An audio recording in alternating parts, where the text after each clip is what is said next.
안녕하세요. 반갑습니다. 오복음TV와 함께하는 복음으로 보는 성경 열왕기상 13장입니다. 열왕기상 13장은 좀 특별한 그런 기록이 있습니다. 어떤 면에서 좀 이해가 잘 안 되는 듯한 그런 이야기도 기록이 되어 있는데 제목을 손 또는 우리 13장에서 보면 하나님의 사람, 이제 예언하는 하나님의 사람, 베델에 올라가서 베델에서 우상 숭배하는 것들에 대해서 이렇게 말씀하는 예언하는 그런 내용입니다. 자, 이제 우리 13장 1절 보겠습니다. 보라, 그때에 하나님의 사람이 여호와의 말씀으로 말미암아 유다에서부터 베델에 이르니, 자, 마침 여로보암이 제단 곁에 서서 분향하는지라 하나님의 사람이요 베델에 이르렀다. 지도 보고 가겠습니다.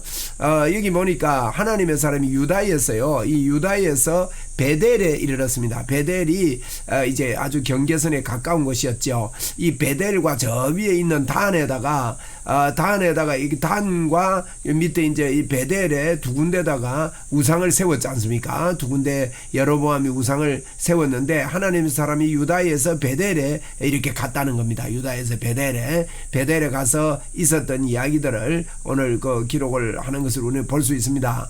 자, 이제 2절입니다. 하나님의 사람이 제단을 향하여 여호와의 말씀으로 외쳐 이르되, 제단아 여호와께서 이와 같이 말씀하시기를 유다의 집에 요시야라 이름하는 아들을 낳으리니 그가 내 위에 분향하는 산당 제사장을 내 위에 제물로 바칠 것이요 또 사람의 뼈를 그 위에 사르리라 하셨느니라. 그렇게 이야기를 하고 있습니다. 이렇게 베델에 가서 또 보고 갑시다. 유다 사람이 베델에 가서 하나님의 사람이 이제 요시야가 태어날 것을 이야기를 해요. 여러분 보면은 이제 이 요시야가 태어날 걸 이야기하는데 요아우 요아임 아요 여시 그렇지 않습니까?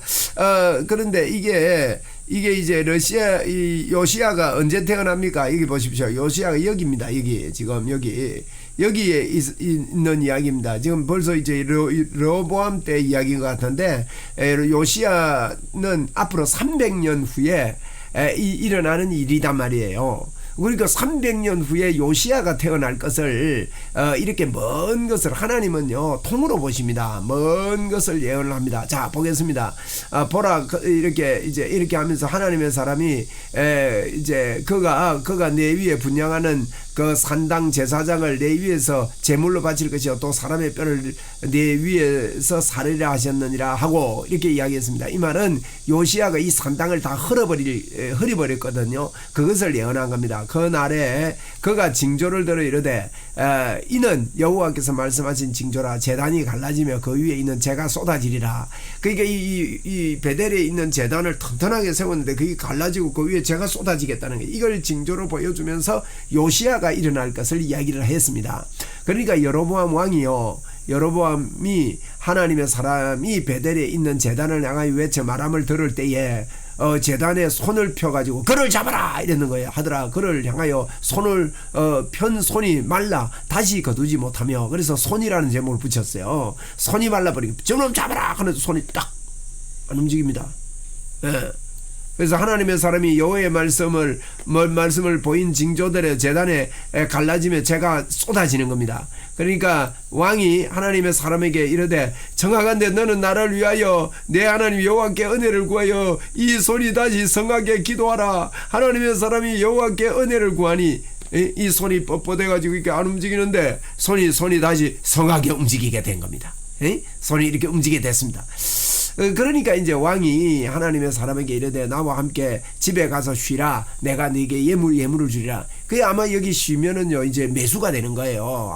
이렇게 뛰어난 당신 영성이 대단하다 이래가지고 이제 매수가 돼가지고 여로보암하고 같이 사역하게 될지 모르기 때문에 하나님께서요, 하나님의 사람이 왕께 대답합니다. 왕께서 왕의 집 절반을 내게 준다 할지라도 나는 왕과 함께 들어가지도 아니하고 이곳에서 떡도 먹지 아니하고 물도 마시지 아니하겠습니다. 매수 안 됩니다. 하나님만 섬겨야지 우상 숭배 안 됩니다. 이는 곧 여호와의 말씀이 내게 명령하여 이르기를 떡도 먹지 말고 물도 마시지 말고 왔던 길로 되도록 가지 말라.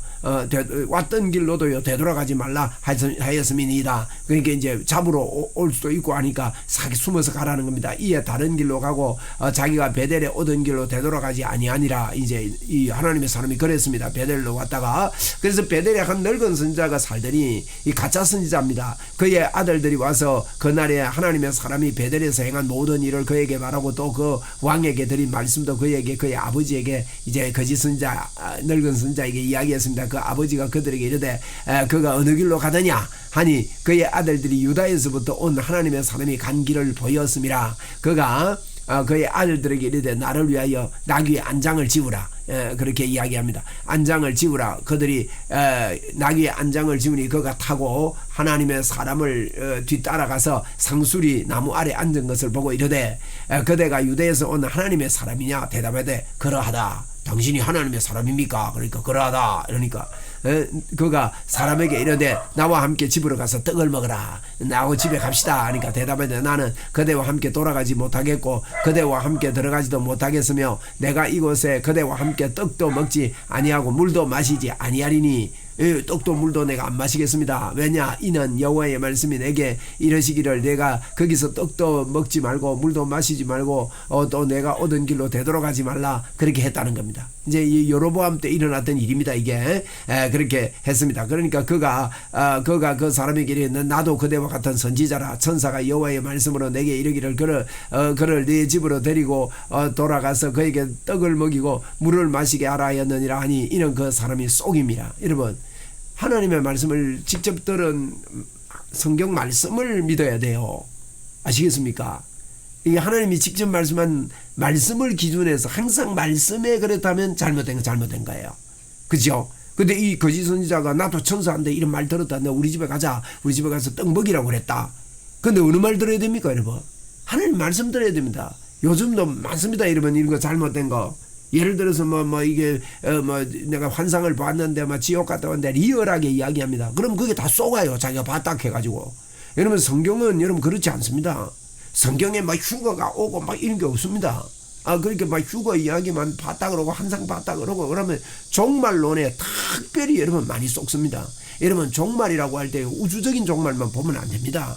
우리가 종말을 이해할 때 사람들이 우주적인 종말만 겁내는데 왜 우주적인 종말이 일어나면 어떻습니까? 온 세상 사람들 다 죽는단 말 아닙니까? 그런데 여러분 평균 수명이 70, 80 된다고 생각하면 70, 80년 만에요. 우리 온 우주적인 멸망은 한 번씩 거듭 되는 거예요, 여러분. 우리 개인 종말이나 전 세계의 종말이나 개인 나를 두고 볼 때는 똑같은 겁니다, 여러분. 그렇기 때문에 쏟지 말아야 돼요. 그래 개인 종말을 하나님께서 나에게 주신 이 종말을 우리에게 이야기한 것은요. 언젠가 마지막 때가 오고 개인 종말이 있기 때문에 그 사람이 지옥 가기 전에 빨리 천국 백성으로 건져내라고 우리를 이 땅에 살게 하는데 이 종말론을 가지고 다른 건요. 이상하게 돌리고요. 핍박이 오고 어려움이 오니까 째야 된다 하고 준비해야 된다 그러고 그러면 니 혼자 준비 잘해가지고 우리 천국 가자. 이게 거의 다 포커스가 많이 맞춰져 있습니다. 이러면 우리는요. 이미 천국 간 사람이에요. 우리는 더 어떤 면에서 준비하기 위해서 이 땅을 사는 게 아니고 이 땅에 사는 것은요 예수 믿지 않고 지옥 가는 사람들에게 복음 전거하기 위해서 이 땅을 살고 있습니다. 이렇게 여러분 거짓 선지자들이 잘못된 거 보고 환상 봤다 그러고 이거 썩지 마시고 성경이 뭐라고 말하느냐, 하나님의 말씀이 뭐라고 말하느냐, 복음이 뭐라고 말씀하느냐, 십자가에서 죽으시고 부활하시고 그분이 우리에게 어떻게 하셨느냐, 그 결과가 어떠하냐. 우리는 이 땅에서 예수 그리스도의 이름의 권세를 가지고 복음 전거하는 능력을 나타내는 이유도요 복음이 잘 전거되고 그 상대방에게 예수 믿게 하기 위함입니다, 여러분. 그래서 우리가 이 땅을 살면 그러면 예수 믿는 사람은 병 안 드느냐, 병들어 죽는 거는 잘못된 거냐? 그렇지 않습니다. 엘리사도요 사무엘하 13장에 보면 죽을 병에 걸렸다 그랬어요. 병이 죽을 병이 있다고요. 그러니까 우리가요 성경대로 믿어야 됩니다. 아무리 훌륭한 신학자나 아무리 훌륭한 사역자가 이야기한 것이 성경에 어긋난다면요. 그래서 지금 이걸 이야기합니다. 이거 굉장히 지금 강조하고 있습니다. 그래가지고 이 사람이요 이 늙은 거짓 선지자 말 듣고 집에 들어가고 먹었기 때문에 나중에 죽어요. 이 정도로 우리에게요 하나님의 말씀의 귀중성을 이야기하고 있는 게 오늘 13장입니다. 자, 이에 그 사람이 그와 함께 돌아가서 그의 집에 떡을 먹으며 물을 마시니라. 아이고 큰일 났습니다.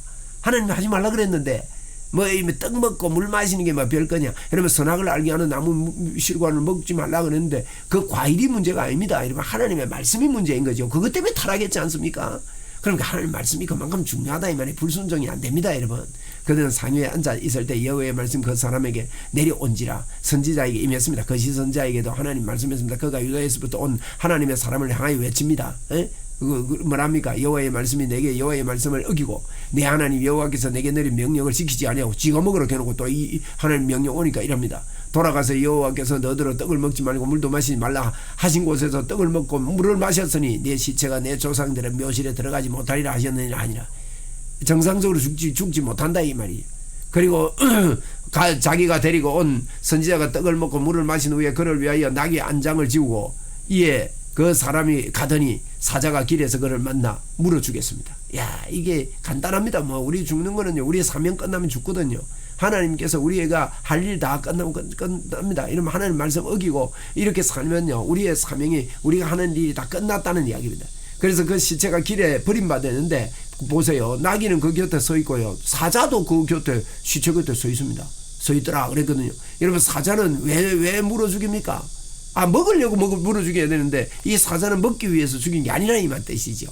하나님께서 이 사자에게 뭐 먹이가 없어서 죽인 게 아니라 하나님이 죽이신 것이다 이 말입니다. 지나가는 사람들이 길에서 버린 시체하고 그 시체에 선 사자를 보고 그 늙은 선지자가 사는 성읍에 가서 말한지라. 그 사람이 길에서 데리고 돌아간 선지자가 듣고 말하되 이는 여호와의 말씀을 어긴 하나님의 사람이로다. 여호와께서 그에게 말씀하신 말씀과 같이 여호와께서 그를 사자에게 넘기심에 사자가 그를 찢어 죽였도다 하고. 자, 거짓 선지자가 야, 내 때문에 죽었구나 이렇게 하는 거야.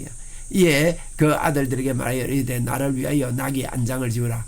그들이 안장을 지으매 그가 가서 먼저 그 시체가 길에 바닥에 누워있고 나귀와 사자가 그 시체 곁에 서 있는 겁니다. 그걸 봤습니다. 사자가 시체를 먹지도 아니하고 나귀를 찢지도 아니하더라. 이거 강조하고 있습니다. 하나님께서 이를 죽인 걸 이야기합니다. 늙은 선지자가 하나님의 사람의 시체를 들어 나귀의 실어 가지고 돌아와서 자기 성으로 들어가서 슬피 울며 장사하되 아이고 내 때문에 이랬다 하고 회개하는 거예요. 그 시체를 자기 묘실에 두고 오라 내 형제여 하며 그를 위하여 슬피 우니라. 이제 자기 묘실에 두었습니다. 그래서 그러면서 그 사람을 장사한 후에 뭐라고 하는가 하면 장사한 후에 그 아들에게 말합니다. 이르되 내가 죽거든 하나님의 사람을 장사한 묘실에 나를 장사하되 내 뼈를 그 뼈 곁에 두어라.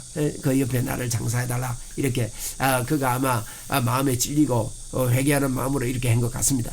그 32절입니다. 그가 여호와의 말씀을 베델에 있는 제단을 향하고 또 사마리아 성읍들에 있는 모든 산당을 향하여 외쳐 말한 것이 반드시 이루을 것임이니라.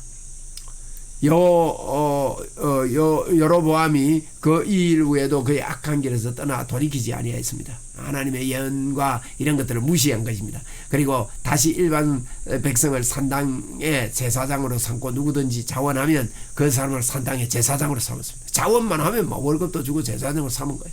이 일로 여로보암 집에 죄가 되어 그 집이 땅 위에 끊어져 멸망하게 되니라. 여로보암 집의 일 때문에 베델에서 제사하고 하나님을 거역한 것 때문에 왜 이제 여로보암 집은 땅에서 끊어지고 멸망하는 게 됐다. 나중에 아수르의 포로 잡혀서 뭐 없어지다시피 이렇게 되는 것이죠.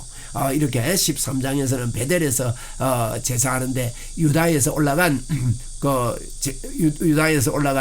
이 제사장 하나님의 사람에 의해서 유다에서 올라가서 베델에서 예언을 했는데 그가 이게도 먹지도 말고 물도 마시지 말았는데 거기서 물도 마시고 거짓 선지자에게 쏘가지고 먹고 마심으로 사자에게 이렇게 죽었다는 이야기를 하고 있습니다. 굉장히 중요한 것은요, 하나님의 말씀을요 그대로 믿고 그대로 순종해야 됩니다. 여러분, 우리가 예수님이 십자가에서 우리를 위해서 이루신 일을요 그대로 믿고 그대로 순종해야 됩니다. 우리는 하나님의 의가 되었고 하나님 우리를 떠나지 않으시고 영원히 하나님 우리와 함께 하시고 우리는 하나님 사람이고 하나님 없이 살지 못하고 성령님이 우리 안에 계시고 우리 안에 역동하는 성령의 역사가 있다는 것을 그대로 믿고 그대로 살아야 되지, 그것을 여러분 사용하지 않고 그것을 알지 못하고 사는 것은 하나님의 말씀에 거역하는 것입니다. 철저하게 하나님 말씀에 순종하는 저와 여러분이 되어가지고 이 땅에 땅끝까지 끝날 그 주의 복음 전가하는 살아있는 능력의 종들이 되기를 주의 이름으로 축원드립니다. 그렇기 때문에 오늘도 우리는 명령하고 다른 사람들에게 밝은 마음을 심어줄 수 있고 명랑한 마음을 심어줄 수 있습니다. 오늘도 여러분 한마디가 사람을 살리는 능력의 하루가 되기를 주의 이름으로 축원을 드립니다. 감사합니다.